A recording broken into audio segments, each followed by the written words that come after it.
My name is Jack, and I'm a passionate angler and all-round fish fanatic. In this series of films, I'm trying to track down and catch 100 different species of fish in the British Isles as I fly, see and course fish for a range of weird species. This week I'm in Dingle in Southwest Ireland as I try to catch the Red Mouth Goby, drink my body weight in Guinness and visit the Dingle Aquarium. How are we all doing? Well, today I'm in Dingle in Ireland, in the southwest of Ireland, and I'm fishing for what you might not expect. I'm fishing for a goby. So the Red Mouth Goby is, I'm told, relatively common in Dingle Harbor. For some reason, you get a good concentration of them in the southwest of Ireland, you get a good concentration of them in the Mediterranean, and we just don't seem to get them in mainland Britain. We don't get them in Wales really, or Cornwall. But here in Southwest Ireland, they're, famous last words, pretty common. So we're here in Dingle Harbor, I'm going to be fishing down the edges, and fingers crossed, I've travelled so far, it's a 12-hour journey, a plane, a coach, a hire car, to fish for a goby. I must be mad, but let's give it a go. Okay, so tactics are pretty simple. I have got a little ledger and a tiny bit of prawn. I would have liked to have used ragworm, but there's no tackle shops in Dingle. There were none on the way. There's no ragworm in Nottingham where I've come from, so we're using prawn. We'll give it a go. Generally, that's my go-to bait when I'm traveling and I haven't got tackle shops available. Prawn normally does the job.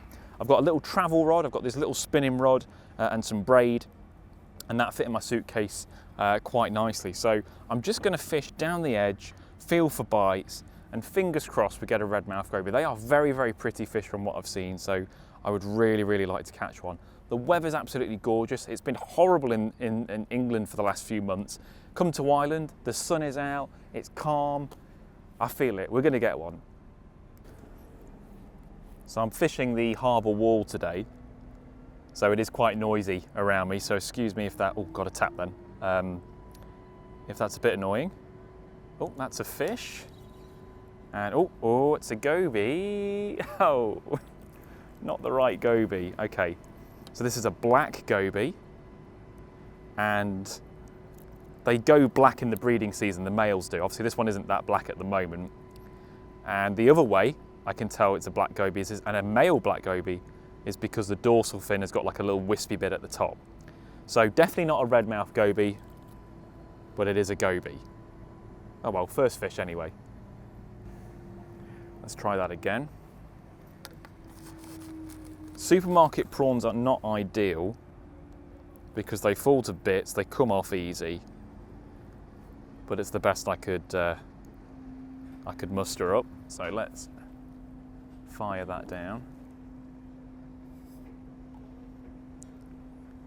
It's not that deep, but it is still low tide at the moment. And I'm just going to feel for bites.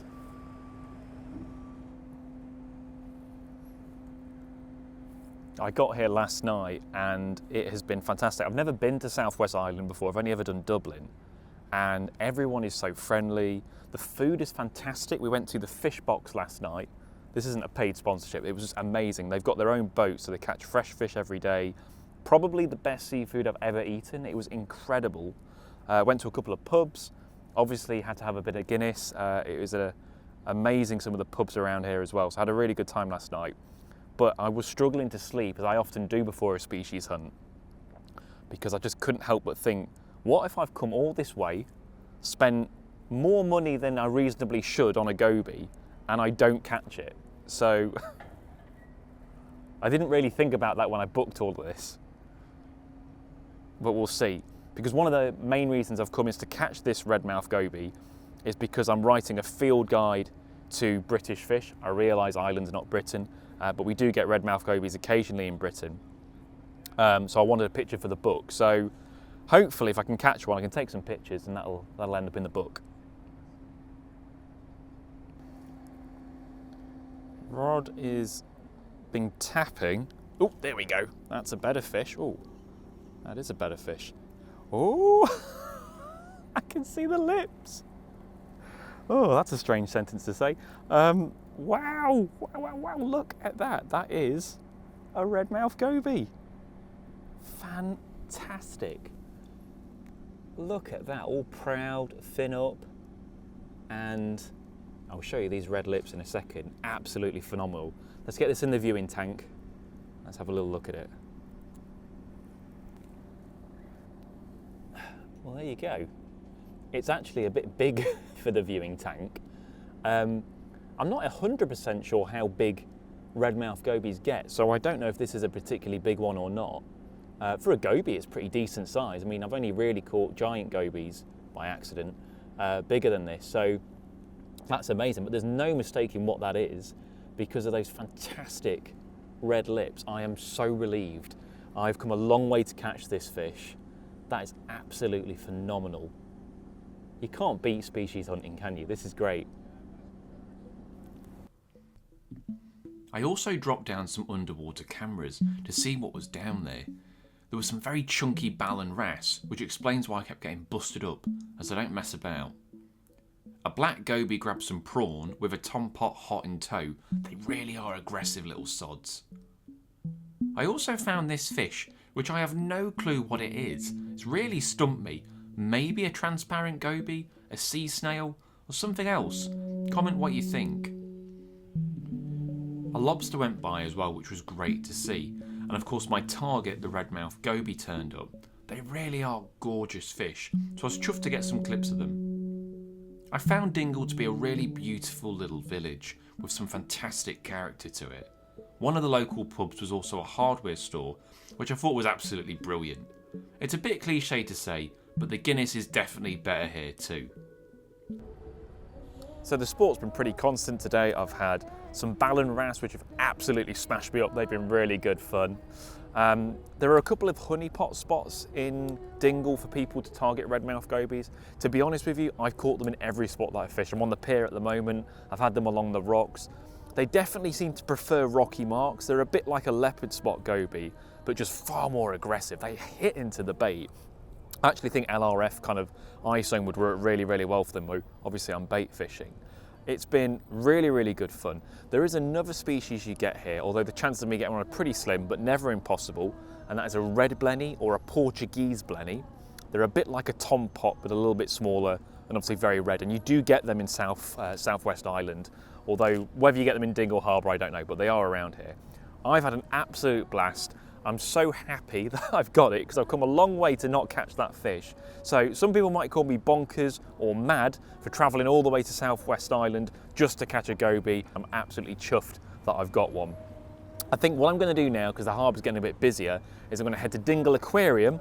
Always love me an aquarium. I'm going to go and have a look around and see what species I've got.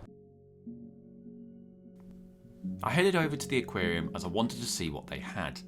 I don't remember it being excessively expensive, and I think it's a great option for a rainy day. It had all the usual exotic species you might expect. There was plenty of wrasse, bass, whiting, and what I think is a saddled bream, which was caught locally, so again you never know what might turn up. I was surprised they didn't have any Red Mouth Gobies, considering how common they are right outside the aquarium. They also had a ray pool, which had an undulate ray in it. I did ask what other species of ray, but I got a bit of a sarky comment from the bloke working there, saying that they're skates, not rays. This of course is true, but most people commonly refer to these fish as rays, so just play the game, mate. One way you can improve your ID skills though, is to buy some of my merch. I've got a selection of merch out, from A3 fish posters to playing cards, and an ID book for sale via my website, with a link in the description. I was pleased to see a freshwater tank also, with bloody loads of rainbow trout and the odd brown trout and a few perch in there, as well as sturgeon, as historically the odd sturgeon has been landed in Dingle, albeit a different species to the ones on display. All in all, I had a wonderful trip and I really fell in love with the place, and I can't wait to visit again and maybe try a charter boat trip out there, as there's a few that offer some sea fishing. I can't recommend the place enough. Well, it's been an absolutely fantastic trip. The people have been so lovely, the food's been fantastic, and most importantly, I got my Red Mouth Goby. Perhaps a little bit bonkers for doing that. But maybe if you're in the area, if you're in Dingle and you're fishing a charter, if you've got a couple hours spare in the evening, I can't recommend enough having to go LRFing and catching these wonderful fish. If you'd like to see me do more European destinations, maybe going things like Asp or Berber or something like that in a different European country, let me know in the comments below and I'll give that a go. Don't forget to like, share and subscribe, and I'll see you in the next episode. Cheers. New episodes of The Species Hunt are out each Sunday at 5 PM, and next week I'm off to the Greek island of Rhodes to try and find one of Europe's rarest freshwater fish. So for my international tally, I can now add the Red Mouth Goby from Ireland. Thanks for watching, hope you enjoyed it. If you enjoyed this vid, why not check out this other video right here? If you can, please subscribe to the channel, only takes a couple of seconds and it really helps me out. I'll catch you in the next one. Cheers.